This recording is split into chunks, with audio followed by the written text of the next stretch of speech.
నిన్న మా అమ్మకి హెల్త్ చెకప్ అన్నీ చేపించిన తర్వాత రిపోర్ట్స్ చూసి అయితే నేను షాక్ అయిపోయినా. మా అమ్మ హెల్త్ కండిషన్ చాలా అంటే చాలా డ్యామేజ్ అయిపోయింది.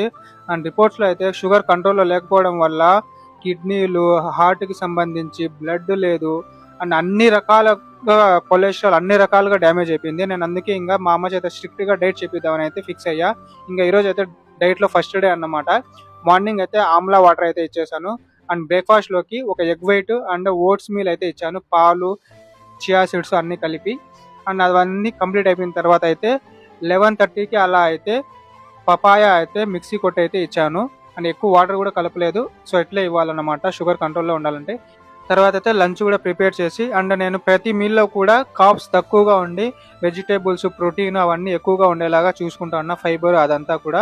అండ్ డిన్నర్‌లో కూడా కార్బ్స్ అయితే ఇంకా కొద్దిగా తగ్గించాను లంచ్‌లో కన్నా కూడా. అండ్ మా అమ్మ అయితే అడిగితే మాత్రం చాలా బాగుంది. అండ్ ఆకలి కూడా ఎక్కువ లేదని అయితే చెప్పింది. అండ్ పడుకునే ముందు 200 ఎంఎల్ అయితే పసుపేసిన పాలైతే ఇచ్చేసి ఇక్కడికి ఈరోజు డే 1 డైట్ అయితే కంప్లీట్ అయిపోయింది.